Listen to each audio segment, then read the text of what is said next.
كما صليت على إبراهيم وعلى آل إبراهيم إنك حميد مجيد اللهم بارك على محمد وعلى آل محمد كما باركت على إبراهيم وعلى آل إبراهيم إنك حميد مجيد. ہزار جدت ترازیوں کے مزاج بدلا کرے زمانہ، مگر یقین رہے گا عامر مزاج باطل وہی پرانا. عروج سے بہرور نہ ہوگی کبھی حیات منافقانہ، زباب اسلام کا وظیفہ مگر خیالات کافرانہ. ہماری ذلت کی انتہا کیا، ہماری پستی کا کیا ٹھکانہ. گناہ تو پھر گناہ ٹھہرے، عبادتیں بھی مجرمانہ. اللہ کے پیارے نبی پیغمبر اعظم خاتم النبیین حضرت محمد مصطفیٰ صلی اللہ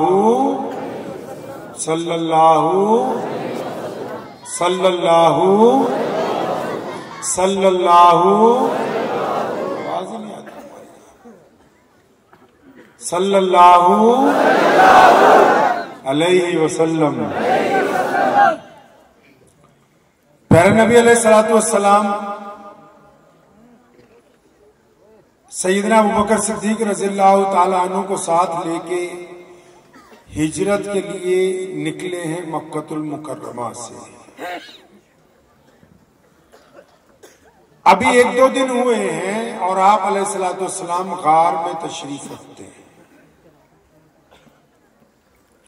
ابو جہل بھی، عتبہ بھی، ولید بھی، جتنے بھی بڑے بڑے چودھری ہیں مکے کے،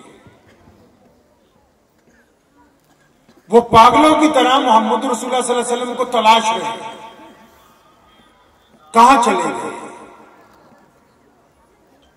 ہم نے تو ابھی بدلہ لینا تھا نعوذ باللہ.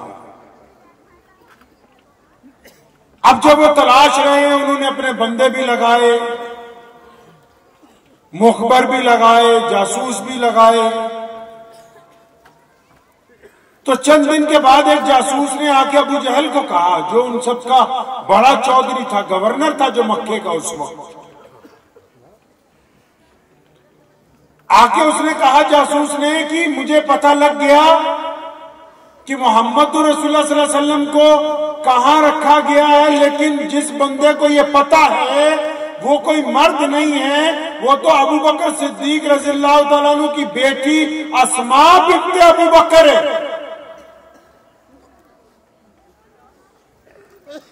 ابو جہل کو یہ کہا اس نے، تو وہ تو ظالم تھا، نبی علیہ السلام کا دشمن تھا. فوراً سیدنا ابوبکر صدیق کے گھر پہنچ گیا. یہ جو ابوبکر صدیق رضی اللہ تعالیٰ عنہ ہیں، یہ اسلام لانے سے پہلے بھی کوئی معمولی آدمی نہیں ہے، اپنے دور کا شہزادہ، امیر کبیر آدمی ہیں، دولت مند ہیں، بہت بڑا عزت دارانہ گھرانہ مکے میں ان کا، باغات ہیں، محل ہیں، شو روم ہیں ان کے اپنے، کوئی عام آدمی نہیں. تو ابو جہل پہنچ گیا سیدنا ابوبکر صدیق کے گھر پہ. اس نے جا کے جب دروازہ کھٹکھٹایا سیدنا ابوبکر صدیق رضی اللہ تعالیٰ عنہ کے گھر کا، تو سیدنا اسماء بنت ابوبکر نے اتفاق سے دروازہ کھولا. انہوں نے اتفاقاً دروازہ جب کھولا تو ابو جہل جو تھا بڑے غصے میں تھا. اس نے اسماء بنت ابوبکر رضی اللہ تعالی عنہ سے پوچھا، اسماء یہ تو بتا کہ تیرے والد کہاں پر ہیں، اور ساتھ میں یہ بھی بتا کہ جو نبی ہیں تمہارے، جن کے لیے تم جان نچھاور کرتے ہو، وہ محمد رسول اللہ کو کہاں چھپا کے رکھا ہے. سیدنا اسماء بنت ابوبکر اپنے دل سے کہتی ہیں، خود فرماتی ہیں کہ میں نے اپنے دل سے کہا کہ اسماء شریعت محمدی میں جھوٹ بولنا منع کیا گیا ہے. محمد رسول اللہ صلی اللہ علیہ وسلم کی شریعت میں جھوٹ بولنا منع کیا گیا ہے. اگر میں سچ بولوں گی تو یہ دشمن رسول ہے. اس کو محمد رسول اللہ صلی اللہ علیہ وسلم کی جگہ کا پتہ لگ جائے گا کہ آپ صلی اللہ علیہ وسلم کہاں پر اس وقت آرام فرما ہے.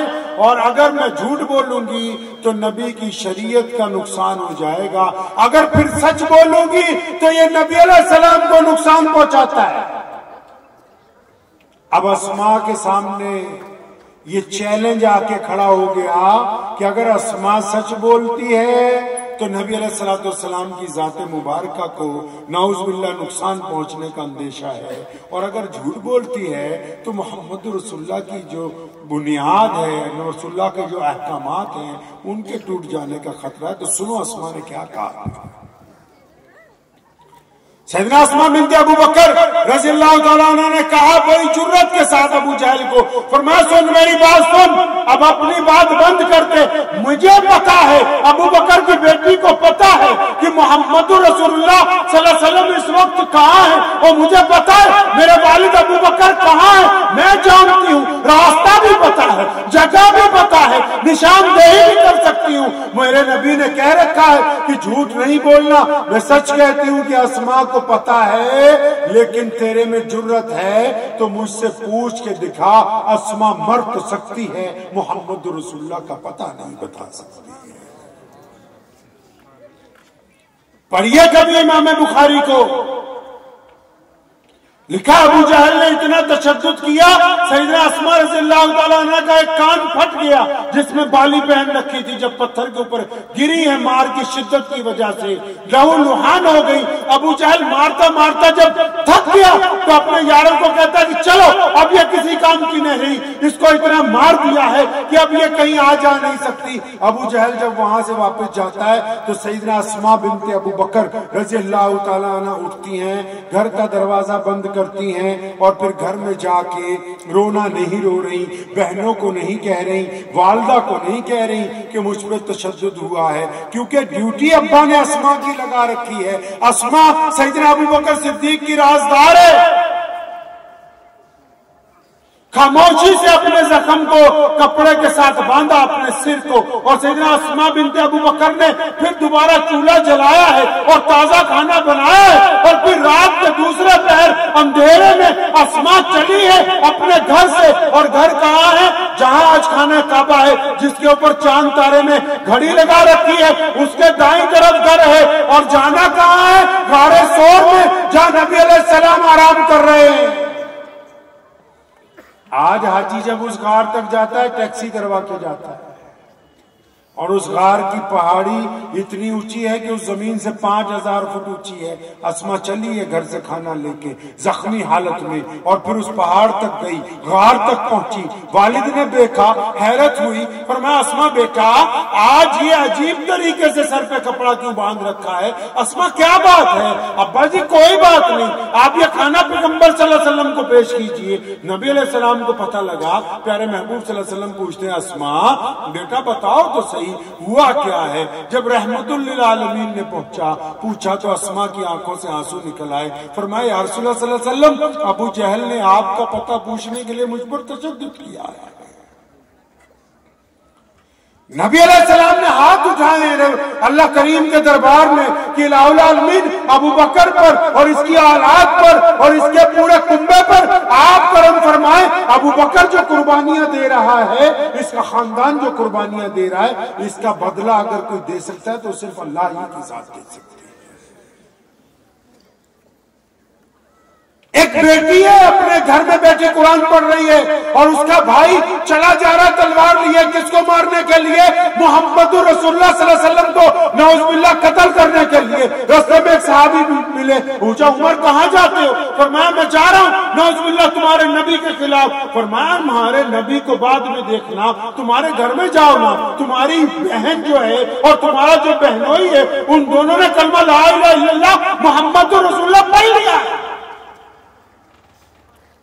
یہ ٹھیک ہے کہ نبی علیہ السلام نے دعا کی تھی کہ یا تو عمر مسلمان ہو جائے یا عمر مسلمان ہو جائے، لیکن عمر رضی اللہ تعالیٰ عنہ کے ایمان لانے کے پیچھے جس کا استقامت ہے، جو جرت ہے، وہ کسی مرد کی نہیں ہے، وہ سیدنا عمر رضی اللہ تعالیٰ عنہ کی بہن ہے۔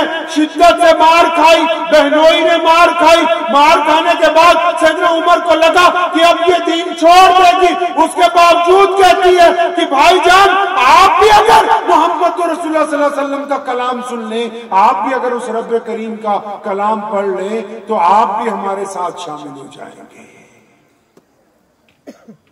اسلام کو جس نے دوسرا سب سے اولو العزم خلیفہ دیا، جس نے مسلمانوں کو عزت اور عظمت دی، اس کے پس منظر میں ایک بیٹی کھڑی ہے۔ محمد رسول اللہ کو جو غار تک لے کے جا رہے ہیں اور جو 4-5 دن لگاتار مار کھا کے کھانا پہنچا رہے ہیں، اس کے پس منظر میں ایک بیٹی کھڑی ہے، اور ادھر ابو جہل نے ایک 80 سال کی بوڑھی عورت کا سر پانی میں ڈبو رکھا ہے اور اوپر سے مار رہا ہے اور بار بار پوچھتا ہے کہ اب تم محمد رسول اللہ کا دین چھوڑو گے کہ نہیں چھوڑو گی۔ اس 80 سال کی عورت نے پانی کے ڈول میں سے جب سر باہر نکالا، اس نے کہا اللہ الصمد، کہ ابو جہل اگر عبادت کو کوئی لائق ہے تو میرے رب اللہ کی ذات ہے۔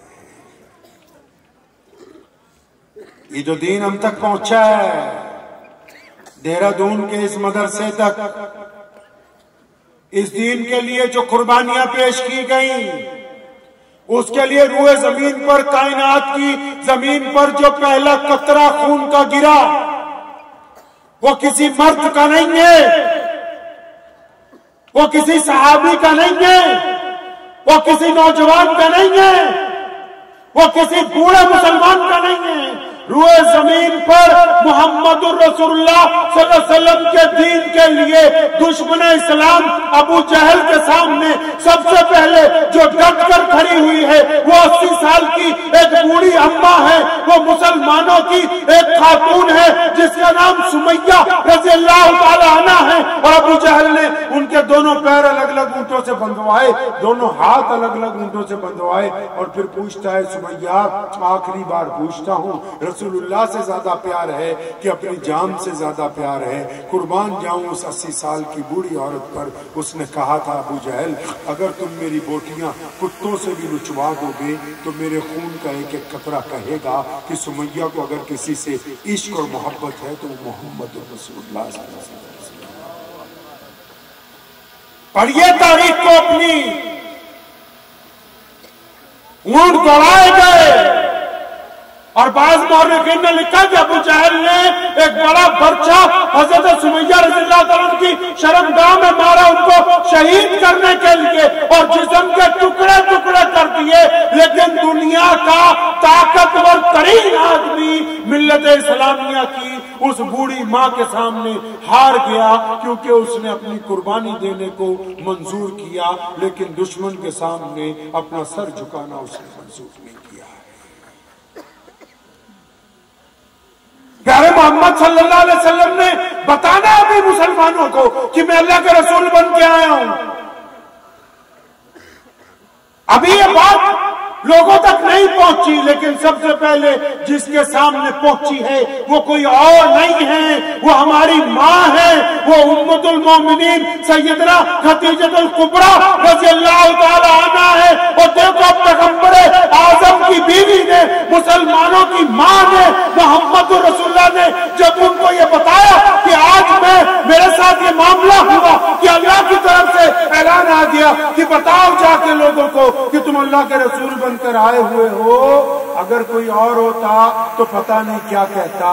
یہاں ہم سب کی ماں ہے، خدیجہ الکبریٰ ہے، نبی علیہ السلام کو حوصلہ دیتی ہیں، ہمت دیتی ہیں، اور فرماتی ہیں میرے محبوب مجھے اپنے رب پر یقین ہے، آپ جب آگے بڑھیں گے میرا رب آپ کو ضائع نہیں ہونے دے گا۔ پیارے نبی علیہ السلام جنگ بدر میں ہیں۔ آج یہ باتیں میں آپ سے نہیں کر رہا ہوں، میں اپنی قوم کی بیٹیوں سے کر رہا ہوں، ماؤں سے کر رہا ہوں، اپنی بہنوں سے کر رہا ہوں، آپ بھی سن لیں ان کے طفیل۔ پیارے نبی علیہ السلام جنگ بدر میں جب گئے تو اچانک جنگ احد میں جب تھے تو اچانک افواہ اڑ گئی، کسی نے کہا کہ نعوذ باللہ محمد الرسول اللہ شہید ہو گئے۔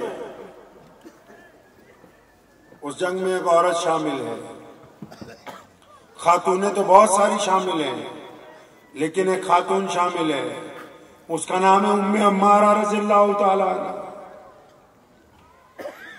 نبی علیہ السلام پر جب یہ افواہ اڑی، ام عمارہ جنگ کے ایک نکڑ پہ تھی، وہاں سے دیوانہ وار چلی ہے، ہاں میرے نبی علیہ السلام کو کیا ہو سکتا ہے، ان کے اوپر تو دشمن غالب نہیں ہو سکتا، قیامت آ سکتی ہے، ایسا نہیں ہو سکتا۔ ام عمارہ اس ایمان کے ساتھ جب اس نکڑ سے چلی نا تو راستے میں کسی نے آواز ماری ہے، ام عمارہ وہ تمہارے ابو جو جنگ میں شریک تھے، وہ جو صبح تمہارے والد تمہارے ساتھ گھر میں آئے جو اس جنگ میں شریک تھے، ابھی چند لمحے پہلے وہ شہید ہو گئے ہیں اور ان کا جنازہ وہاں پڑا ہے۔ اور کہنے والے نے جب یہ خبر ام عمارہ رضی اللہ تعالیٰ عنہ کو دی تو اس کی طرف دیکھ کے پوچھتی ہیں اس بات کو بعد میں کرنا، پہلے یہ بتا کہ محمد رسول اللہ کیسے ہیں۔ وہاں سے چند قدم اور چلی، کسی اور نے روک کے کہا ام عمارہ وہ تمہارا بیٹا نہیں تھا جنگ میں آیا ہوا، وہ تمہارا جوان لختے جگر جو آیا تھا صبح تمہارے ساتھ، وہ اس جنگ میں کام آ گیا، اس نے شہادت کا نوش پی لیا۔ ام عمارہ رضی اللہ عنہ پھر اس کو کہتی ہیں وہ یہ باتیں بعد میں کرنا مجھ سے، مجھے یہ بتاؤ کہ محمد رسول اللہ صلی اللہ علیہ وسلم کیسے ہیں۔ چند قدم اور آگے بڑھتی ہے، کسی نے آواز دی ام عمارہ تمہارے خامد کی شہادت ہو گئی، ادھر آؤ۔ پھر وہی دوہرا رہی ہیں، فرمایا مجھے یہ مت بتاؤ کہ والد شہید ہوئے، بیٹا شہید ہوا، خامد شہید ہوا۔ ارے ام عمارہ کے ماں باپ قربان، بچے قربان، میرا شوہر قربان، میرے والد بھی قربان، ام عمارہ خود بھی قربان ہو جائے، مجھے یہ تو بتاؤ کہ محمد رسول اللہ صلی اللہ علیہ وسلم کیسے ہیں۔ پڑھیے محدثین کو لکھا ہے کہ جنگ میں ایک ایسا وقت آیا کہ دشمنوں نے جب گھیرا ڈالا، صحابہ کرام مصروف جنگ تھے بڑے بڑے دشمنوں میں، تو یہ پہنچی ہیں ام عمارہ نبی علیہ السلام کا دفاع کرنے کے لیے، اور قدم اکھاڑ کے دشمن کے پیچھے کر دیے تاکہ قیامت تک کے لوگوں کو یہ بتانا تھا کہ صرف مسلمان مرد نہیں، عورتوں میں بھی اللہ کریم نے وہ ایمان کا جذبہ رکھا ہے، وہ محبت رسول صلی اللہ علیہ وسلم قائم کر رکھی ہے کہ جب وہ اپنے نبی علیہ السلام کی شان و عظمت کے لیے گھر سے نکلے گی تو پھر ان کے سامنے دنیا کی کوئی طاقت ٹھہر نہیں سکتی ہے۔ اور میرے نبی علیہ السلام نے بھی، اور میرے نبی علیہ السلام نے بھی پھر بیٹیوں کی عظمت بیان کی ہے، ماؤں کی عظمت بیان کی ہے، بہنوں کی عظمت بیان کی ہے، جو شہید ہو گئی ان کی عظمت بیان کی ہے محمد رسول اللہ۔ امی عائشہ رضی اللہ تعالیٰ عنہ نے مدینہ منورہ میں ایک دن ویسے ہی بڑے ادب کے ساتھ نبی علیہ السلام کو سوال کیا تھا، یا رسول اللہ صلی اللہ علیہ وسلم آپ اکثر امی ختیجہ کو یاد کرتے رہتے ہیں، مسلمانوں کی اس پہلی ماں کو جو بوڑھی خاتون تھی۔ امی عائشہ رضی اللہ عنہ نے فرمایا آپ ختیجہ کو یاد کرتے ہیں جو بوڑھی خاتون تھی، آپ کو جب دیکھتے ہیں تو آپ اکثر ان کا ذکر چھیڑ لیتے ہیں۔ اب نبی علیہ السلام نے جب یہ بات سنی، پیغمبر اعظم علیہ السلام کی آنکھوں میں آنسو آ گئے اور نبی علیہ السلام نے فرمایا عائشہ آج کے بعد دوبارہ کوئی ایسا سوال نہ کرنا، اور یاد رکھو اور میری بات لکھ لو اس بات کے لیے کہ جب مکہ المکرمہ میں میں تھا، جب ابو جہل، عتبہ، ولید، عبداللہ بن جدان، اور جب ابو لہب کے بیٹے اور یہ سارے عبداللہ بن جدان کے ساتھی روزانہ سازش کر کے نکلتے تھے کہ محمد رسول اللہ کے خلاف ہم جنگ لڑیں گے، رسول اللہ کو نعوذ باللہ شہید کریں گے، اور فرمایا او عائشہ جب میرے والد ابو بکر رضی اللہ عنہ مسلمان نہیں ہوئے تھے اور جب تک عمر فاروق نہیں آئے تھے، عثمان ذو النورین داخلہ اسلام نہیں ہوئے تھے، مولا علی شیر خدا نے ابھی کلمہ کا اعلان نہیں کیا تھا، فرمایا عائشہ یاد رکھ جب مکے کا ذرہ ذرہ میرا دشمن تھا، اس وقت اگر میرا کسی نے ساتھ دیا ہے تو وہ خدیجۃ الکبریٰ کی ذات ہے، وہ مسلمانوں کی ماں ہے جس نے عظمت والے نبی کا ساتھ دیا۔ میرے نبی نے پھر ان کی شان بیان کی ہے، جس دن ان کے صاحبزادے کا انتقال ہو گیا، گود میں چند سالوں کے تھے، حضرت عبداللہ محمد رسول اللہ کے صاحبزادے کا، امی خدیجۃ الکبریٰ جب غمگین ہوئی تھی، فرمایا خدیجہ اگر تم چاہو تو ابھی دکھاؤ کہ جنت میں تمہارا بیٹا دنیا سے بہتر حالات کے اندر ابھی موجود ہے۔ وہ پیارے نبی علیہ السلام جو مسجد نبوی میں تشریف رکھتے ہیں اور حاتم طائی کی بیٹی کو گرفتار کر کے لایا جاتا ہے، کیونکہ وہ صحابہ کرام کے ایک لشکر سے لڑ پڑی تھی، جب ان کو گرفتار کر کے لایا جاتا ہے تو نبی علیہ السلام دور سے دیکھتے ہیں کہ ایک بیٹی کو لایا جا رہا ہے، اس کے سر پہ دوپٹہ نہیں ہے، پیارے پیغمبر علیہ السلام نے اپنی رحمت والی چادر اتاری اور ایک صحابی کو دی، فرمایا ذرا دوڑ کے جاؤ اس بیٹی کے سر کو ڈھانپو۔ اس صحابی نے ادب کے ساتھ مشورہ دیا تھا، صرف مشورہ دیا تھا، اس نے کہا اے کالی کملی والے صلی اللہ علیہ وسلم آپ کی چادر تو طٰہٰ یاسین والی چادر ہے، یہ تو ایسی چادر ہے جس کو جبریل بوسہ دینا اپنے لیے فخر کی بات سمجھتے ہیں۔ اس نے کہا تھا یا رسول اللہ صلی اللہ علیہ وسلم آپ کہیں تو میں اپنی چادر سے سر ڈھانپ دوں، کیونکہ جو دشمن کی بیٹی آ رہی ہے۔ اب نبی علیہ السلام نے جب یہ بات سنی ناراضگی کا اظہار فرمایا، سنو دنیا کے انسانوں، میرے پیغمبر علیہ السلام نے کہا تھا کہ آج تو کہہ دیا کہ دشمن کی بیٹی ہے، آئندہ یہ بات تمہاری زبان سے نہ سنوں، کیونکہ بیٹی صرف بیٹی ہوتی ہے، خواہ دشمن کی ہو یا اپنی ہو۔ سیدنا انس بن مالک رضی اللہ تعالیٰ عنہ نے روایتیں کی ہیں، فرمایا جس دن دائی حلیمہ نبی علیہ السلام کو ملنے آئی تھی، پیغمبر اعظم صلی اللہ علیہ وسلم جب ان کے قریب پہنچے انہوں نے پوچھا بیٹا کیا حال ہے؟ نبی علیہ السلام اشکبار ہوئے، فرمایا اماں جی میں تو ٹھیک ہوں، آپ بہت دنوں کے بعد آئی۔ اور پھر جس دن ماں نے رخصت ہونا تھا، قبیلہ بنو سعد کی طرف واپس جانا تھا، ماں کو ساز و سامان سے لاد کے بھیجا تاکہ قیامت تک کے بیٹے کو بتا دے کہ اگر مائیں کہیں اور سے کسی اور بیٹے کے گھر سے بھی ملنے کے لیے آ جائیں تو جب ان کو رخصت کیا جائے گا تو خالی ہاتھ رخصت نہیں کیا جائے گا۔ محمد رسول اللہ صلی اللہ علیہ وسلم کی بہن حضرت شیمہ رضی اللہ تعالیٰ اور سکی بہن نہیں ہے، کیونکہ آپ اپنی والدہ کے اپنے والد کے اکیلے بیٹے ہیں۔ شیمہ نے آ کے باہر صحابہ کو کہا جا کے اطلاع دو کہ میں ان کی بہن ہوں۔ نبی علیہ السلام کو اطلاع دی گئی، یا رسول اللہ صلی اللہ علیہ وسلم باہر ایک خاتون ہے، اپنے آپ کو آپ کی بہن کہتی، فرمایا میں تو سیدہ آمنہ کا ایک ہی بیٹا ہوں، میری کون سی بہن ہے؟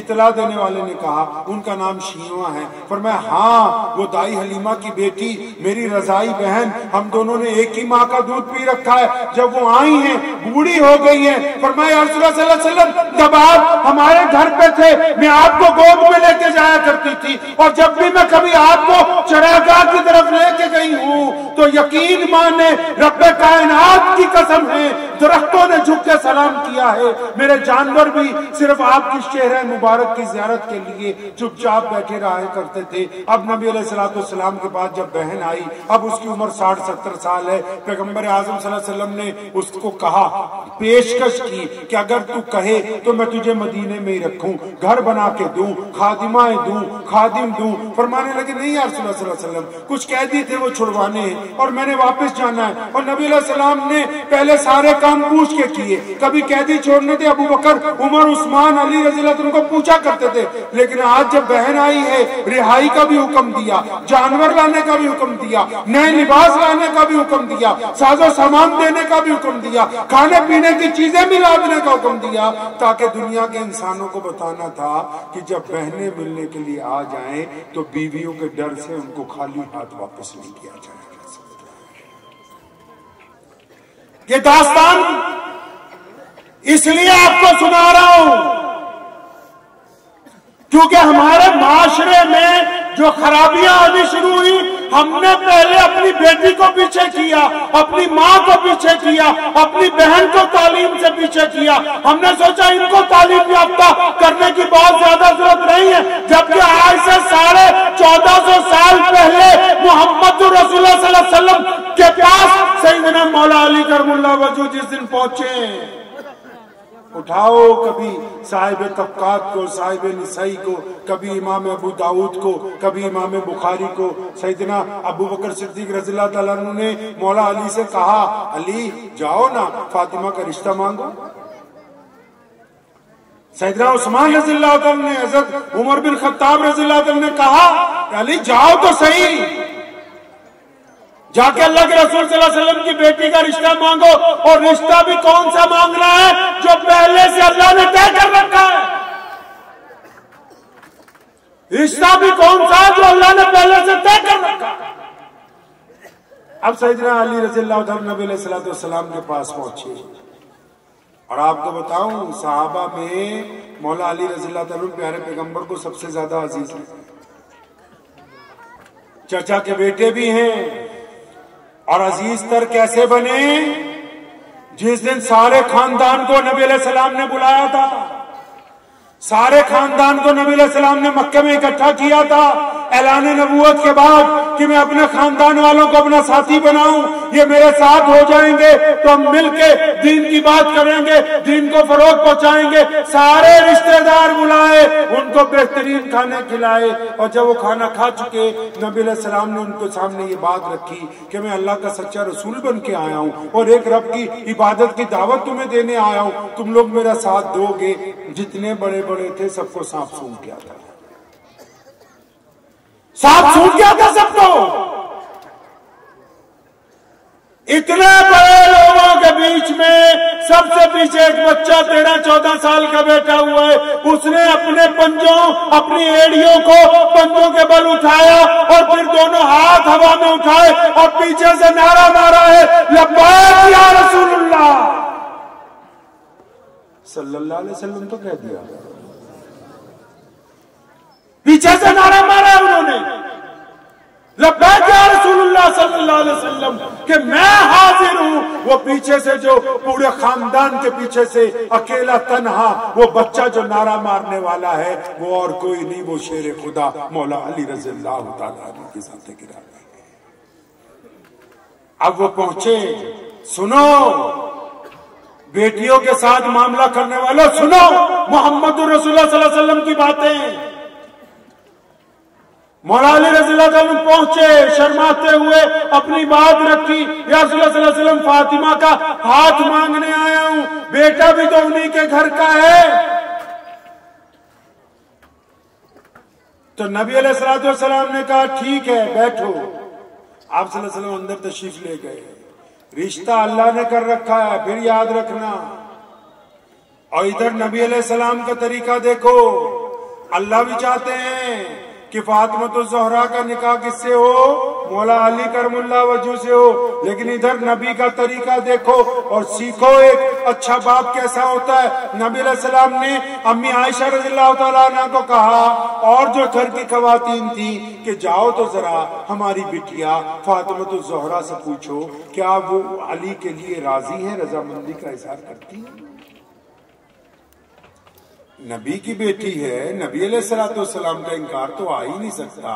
اور ایسا رشتہ جو کائنات میں کسی کا نہ ہوا تو نبی علیہ السلام کو فوراً واپس ریپلائی دے دی گئی کہ یا رسول اللہ صلی اللہ علیہ وسلم فاطمہ تیار ہیں. وہ کہتے ہیں کہ جو محمد رسول اللہ صلی اللہ علیہ وسلم کی رضا، جو میرے رب کی رضا، فاطمہ کی بھی اسی میں رضا شامل ہے. جب یہ بات آ گئی سامنے، اب تو نبی علیہ السلام کو جانا چاہیے اور جا کے علی رضی اللہ تعالیٰ عنہ کو کہنا چاہیے کہ علی بالکل ٹھیک ہے، نکاح کی تیاری کرو. لیکن میرے پیغمبر علیہ السلام چند قدم آگے بڑھے.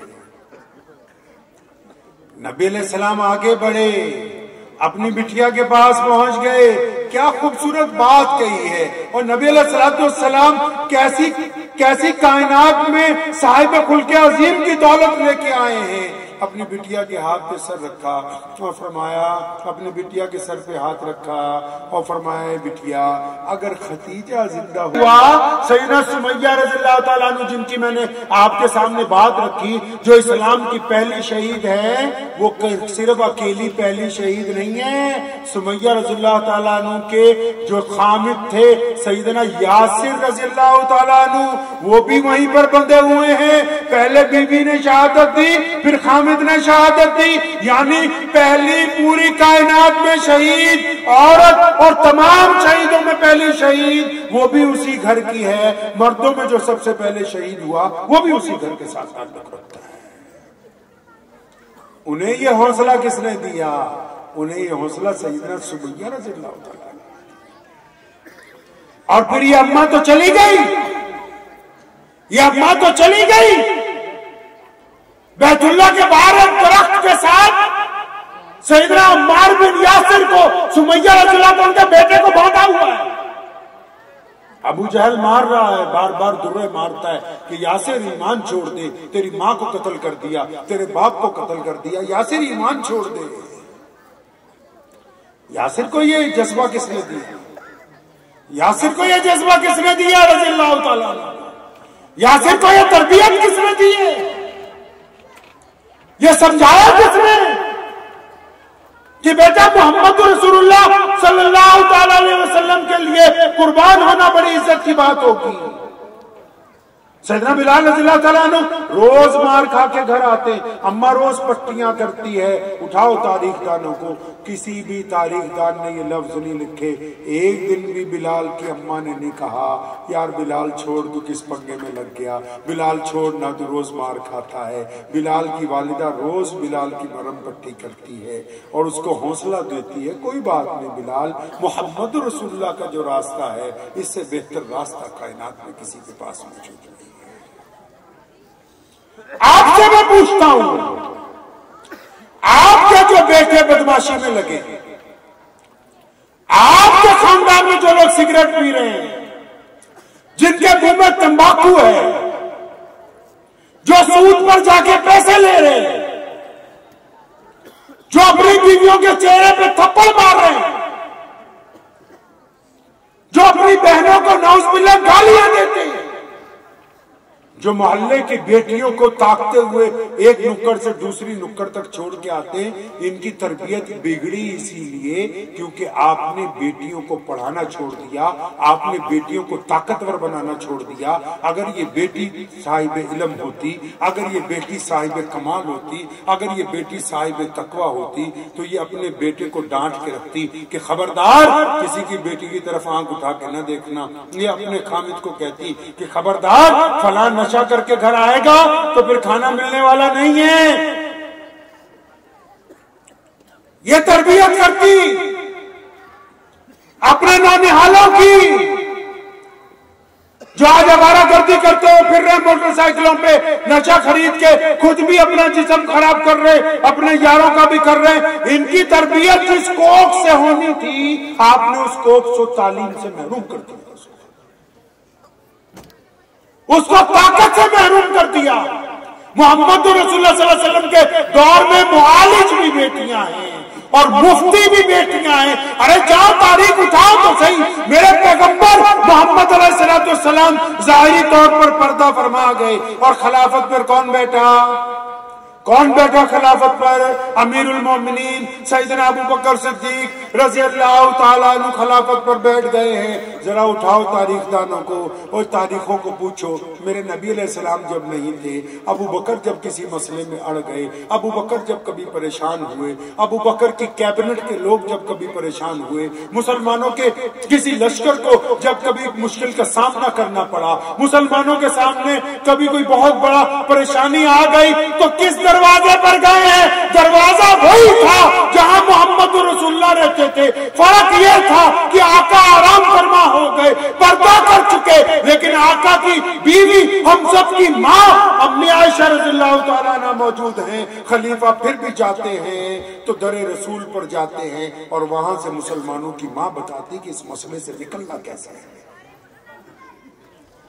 اور بتاؤ ان سے بھی بڑا طاقتور خلیفہ جس کے بارے میں انگریزوں نے لکھا ہے کہ 10 سال اور زندہ رہتا تو پوری کائنات میں اسلام کا ڈنکا بجا دیتا، 22 لاکھ مربع میل کا حکمران، جس کو دیکھ کے کیسر و کسرا تھرا جاتے ہیں۔ جب کبھی کوئی مسئلہ پہنچ جاتا ہے، جب کوئی پریشانی آ جاتی ہے، جب کوئی دکھ آتا ہے، کہاں جاتے ہیں امیر المومنین عمر بن خطاب؟ وہ بھی پھر اپنی عائشہ رضی اللہ تعالیٰ عنہ کے حجرے پہ، در رسول کی چوکھٹ پہ کہ اماں جی فلاں مسئلہ پھنس گیا، آپ بتائیے کہ محمد رسول اللہ صلی اللہ علیہ وسلم کے مطابق اس کی رہنمائی کیا ہوگی۔ مسلمانوں کا تیسرا خلیفہ بھی عبد الرحمن بن عوف رضی اللہ تعالیٰ فرماتے ہیں نبی علیہ السلام کے چہیتے صحابی 10 مبشرہ میں سے ہیں اور اربوں پتی آدمی اپنے دور کا۔ فرماتے ہیں کہ میں ایک دن بڑا گھبرایا، بڑا پریشان ہوا، تو میرے دل نے کہا چل، پہلے بھی تو نبی علیہ السلام کی چوکھٹ پہ جاتے تھے، آج بھی وہی چل۔ فرماتے ہیں نبی علیہ السلام کی چوکھٹ پر پہنچا، پیارے نبی علیہ السلام تو نہیں ہیں وہ، کیونکہ آرام فرما ہے گنبد خضرا کے نیچے۔ اماں جی کے اندر سے آواز آئی کہ ہاں عبد الرحمن آج کیسے آئے؟ فرمایا اماں جی آج تو میں بہت پریشان ہوا ہوں، کئی ارب روپے کا کاروبار ہے اور میں اس کاروبار کی زیادتی کی وجہ سے پریشان ہو گیا۔ اماں جی جب نبی علیہ السلام زندہ تھے، آپ صلی اللہ علیہ وسلم سامنے تھے، میں اپنے آقا صلی اللہ علیہ وسلم سے پوچھتا تھا، وہ مجھے کوئی نسخہ دے دیا کرتے تھے۔ اماں جی اب آپ بتائیں کہ در رسول سے مجھے کیا حکم ہے، عبد الرحمن بن عوف کیا کرے؟ اندر سے نبی علیہ السلام کی زوجہ کہتی ہیں، ہم سب کی ماں کہتی ہیں عبد الرحمن بن عوف جاؤ نا اور واپس جا کے جتنا مال ہے، جتنا مال، یہ تو مولانا آپ کی منتیں کر رہے تھے تب بھی آپ کو سمجھ نہیں آ رہی تھی، اور یہاں عبد الرحمن بن عوف کو اماں نے کہا، ام المومنین نے کہا کہ عبد الرحمن واپس جاؤ، جتنا مال ہے سارا اس کے 2 حصے کرو، ایک حصہ اللہ کے راستے میں خراج کر دو، صرف ایک حصہ اپنے پاس باقی رکھو۔ وہ سیدھے الٹے پاؤں واپس گئے، کیونکہ در رسول سے حکم آیا ہے، امی نے حکم دیا، مسلمانوں کی ماں نے حکم دیا۔ عبد الرحمن بن عوف نے آدھا مال اسی دن سورج ڈھلنے سے پہلے اللہ کے راستے میں خیرات کر دیا، کیونکہ مسلمانوں کی ماں نے تعلیم دی ہے کہ عبد الرحمن ایسے کرو۔ آپ سے پوچھتا ہوں، ذمہ دار تو آپ ہیں نا، ذمہ دار تو ہم ہیں نا، بیٹیاں نہیں ہیں نا۔ اللہ نے آپ کو ان کا مکلف بنایا، آپ کو ان کا مکلف بنایا۔ نبی علیہ السلام کے دور میں بیٹی میدان جنگ میں بھی ہے، بیٹی صاحب رقاب بھی ہے، بیٹی گھر میں بھی ہے، بیٹی علم کے میدان میں بھی ہے، بیٹی فتویٰ بھی دیتی ہے۔ امام ابو حنیفہ رحمۃ اللہ علیہ کے متعلق لکھا ہے، امام صاحب کبھی بیزی ہوتے تھے، کوئی فتویٰ لکھ رہے، کوئی آگے ملنے چلے گئے، بٹیا گزری، فتویٰ پڑھا، اس نے باقی حصہ اس کے اوپر لکھ دینا کہ اس کا مسئلہ یہ ہے۔ کس نے ان کو یہ تعلیم دی؟ بتاؤ تو صحیح، کہاں ہے؟ کہاں ام عمارہ رضی اللہ تعالیٰ عنہ کی وارث ہے؟ کہاں ام سلمہ رضی اللہ تعالیٰ عنہ کی وارث ہے؟ آپ بتاؤ، جو بھائی ہے، جو باپ ہے، جو بیٹے، آپ سے پوچھتا ہوں کہاں ہے وہ عورتیں کہاں ہیں جنہوں نے نبی علیہ السلام کو میدان جنگ پہ جا کے کہا کہ یا رسول اللہ یہ دودھ پیتا بچہ لے جائیے؟ پیارے پیغمبر نے حیرانی سے کہا تھا صلی اللہ علیہ وسلم کہ یہ دودھ پیتا بچہ کیا کریں گے؟ فرمایا یا رسول اللہ صلی اللہ علیہ وسلم آپ نے کہا کہ مدد کے لیے کچھ نہ کچھ لے کے آؤ، میرے پاس کچھ بھی نہیں ہے، بس یہ ایک بچہ ہے، اور میں جانتی ہوں کہ مسلمانوں کے پاس تلواریں بھی نہیں، ڈھالیں بھی نہیں۔ نبی علیہ السلام کو اس عورت نے کہا یا رسول اللہ صلی اللہ علیہ وسلم میرے اس بچے کو جنگ کے میدان میں لے جائیے، جب دشمن آپ کی طرف تیر پھینکے گا آپ اس کی ڈھال بنا لیجئے گا، آپ محفوظ ہو جائیں گے، مجھے میرا مسئلہ ہو جائے گا۔ اس کو اس کا بچہ لوٹایا گیا، لیکن وہ جذبہ کہاں ہے؟ کیوں آپ نے اس جذبے کو مارا؟ کیوں ختم کیا اس جذبے کو؟ ارے یہی تو جذبہ ہے جو آپ کو مہذب بناتا، جو یہ سکھاتا کہ نمازی ہو تو کسی کی بیٹی سے زنا کا ارادہ مت کرو۔ انہی ماؤں نے تمہیں سکھانا تھا کہ اگر نمازی ہو تو ٹھگی مت مارو۔ انہی ماؤں نے تمہیں سکھانا تھا کہ نمازی ہو تو نشہ مت اپنی ماں نے تمہیں سکھانا تھا کہ نمازی ہو تو اپنی بہنوں سے عزت سے پیش آیا کرو. ہم نے ان کو تعلیم سے محروم کیا, ان کو اقتدار سے محروم کیا, ان کو مشورے سے محروم کیا. ہم نے صرف پردے کے نام پر ان کو قید کیا, جبکہ وہ پردے میں رہ کے بھی آپ کے شانہ بشانہ دین کی خدمت کر سکتی تھی. اور پھر پردہ جنہوں نے ان کو کرنا سکھایا نا, آج کل کے آپ جیسے مفتیوں نے, انہوں نے صرف یہی کہا کہ تم پردہ کرتی رہنا, یہ نہیں بتایا کہ اسی قرآن پاک میں اسی رب نے ہمیں حکم دیا کہ اپنی ماؤں بہنوں بیٹیوں کو تو کہہ دو کہ اپنا چہرہ ڈھانپ لیں, اپنا جسم ڈھانپ لیں, لیکن ان کو بھی کہا کہ ان مردوں کو بتا دو کہ اپنی آنکھیں نیچی رکھا کریں, کسی کی بیٹی کی طرف گندی نگاہ مت ڈالا کریں گے. اللہ کو یہ بات پسند نہیں ہے. بہت سارے لوگ کہتے ہیں اگر کہیں جاؤ, ابھی کہیں ایک دو شہروں میں جانا ہوا کہ مسلمان اجتماعی طور پر سود پہ رقم لے رہے ہیں, مسلمان نشہ کر رہے ہیں, مسلمان جو ہیں عیاشی کے اندر لگے ہوئے ہیں, گھروں کی حالت خراب ہے, مساجد میں ایک دوسرے کے خلاف دستے گریبان ہیں. میں آپ کو چکنی چپڑی باتیں نہیں سنا سکتا ہوں, ان باتوں کا ذکر کرو جہاں سے علاج ممکن ہے. ہم مسجد تک جا رہے ہیں, آج بھی مسجد تک تو صحابہ کرام بھی جاتے تھے, لیکن کیا ہماری مسجد میں وہ والی مسجد موجود ہے جو محمد رسول اللہ صلی اللہ علیہ وسلم کے دور میں مسجد موجود ہے؟ بتاؤ تو صحیح. دنیا کی پہلی NGO, پتہ ہے NGO کس کو کہتے ہیں؟ جو لوگوں کو کھانا کھلاتے ہیں, جو بھوکوں کو کپڑا دیتے ہیں, جو ننگوں کو کپڑا دیتے ہیں, جو بے سہاراؤں کو چھت دیتے ہیں, جو پاگلوں کو سدروں کو سنبھالتے ہیں, جو یتیموں مسکینوں کے کام آتے ہیں, اس کو انگریزی میں NGO کہتے ہیں. اور دنیا کا اتہاس اٹھاؤ, دنیا کی تاریخ اٹھاؤ, دنیا کی پہلی NGO کون سی ہے؟ محمد رسول اللہ نے وہ پہلی NGO مسجد نبوی میں بنائی ہے, مسجد کی تعمیر کے ساتھ بنائی ہے, مسجد کے مصلی قائم ہونے سے پہلے بنائی ہے, جس کو انہوں نے اصحاب صفہ کے چبوتے کا نام دیا ہے. لوگوں نے پوچھا تھا یا رسول اللہ صلی اللہ علیہ وسلم یہ چبوترا کس کے لیے؟ فرمایا یہ تو میرے اصحاب صفہ کا چبوترا ہے. یا رسول اللہ وہ کون؟ فرمایا جو غریب ہوں گے وہ یہاں رہیں گے نا, جو مسکین ہوں گے وہ یہاں رہیں گے, جو محتاج ہوں گے وہ یہاں رہیں گے, جن کے بھوکے ہوں گے ان کو ہم کھانا کھلائیں گے, جن کے پاس کپڑے نہیں ہوں گے ان کو ہم کپڑے دیں گے. آپ بھی بتاؤ کہ آپ کی مسجد میں اصحاب صفہ کا چبوترا ہے کہ نہیں ہے؟ میں مانتا ہوں مدرسوں میں پیسے دینے ضروری ہیں, کیونکہ یہ ادارے محمد رسول اللہ کے وارث یہاں پر رہتے ہیں, وہ چلا رہے ہیں. لیکن زکوٰۃ دینے والوں کو کبھی یہ بھی پوچھتا ہوں کہ محمد رسول اللہ نے جس طرح زکوٰۃ دینے کا حکم دیا, کیا کبھی اس طرح بھی زکوٰۃ دیتے ہو کہ نہیں دیتے؟ دیتے ہو کبھی ویسے زکوٰۃ؟ نبی علیہ السلام نے سیدنا ابوبکر صدیق کو کہا ساری زکوٰۃ اکٹھی کر کے لاؤ. یا رسول اللہ کہاں لانی ہے؟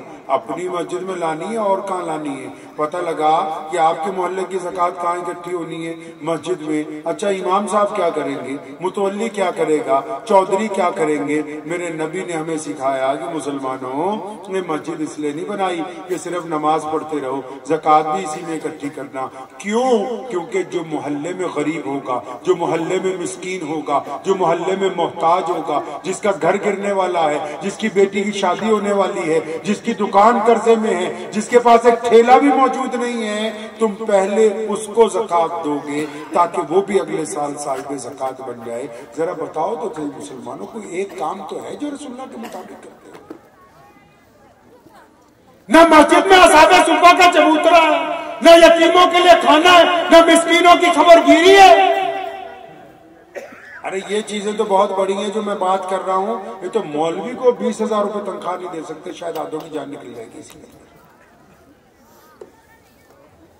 جوتی پہن لے گے 20,000 کی, موبائل 1.5 لاکھ کا خرید لے گی یہ قوم. تو دین جہاں سے اپلائی ہونا ہے, دین جہاں سے ملنا ہے, تو جی بھائی وہ والا کام تو ہم سے نہیں ہو سکتا. ملا جی کو نہیں اتنے پیسے دے سکتے. اگر بچہ بیمار ہو جائے تو دوائی کہاں سے لانی ہے؟ اچھے ڈاکٹر سے. بولیے کہاں سے لانی ہے؟ ارے کس ڈاکٹر سے لاتے ہیں؟ MBBS ڈاکٹر سے. بولے جولی گرانٹ جانا پڑے تو جائیں گے, دوائی وہیں سے چاہیے.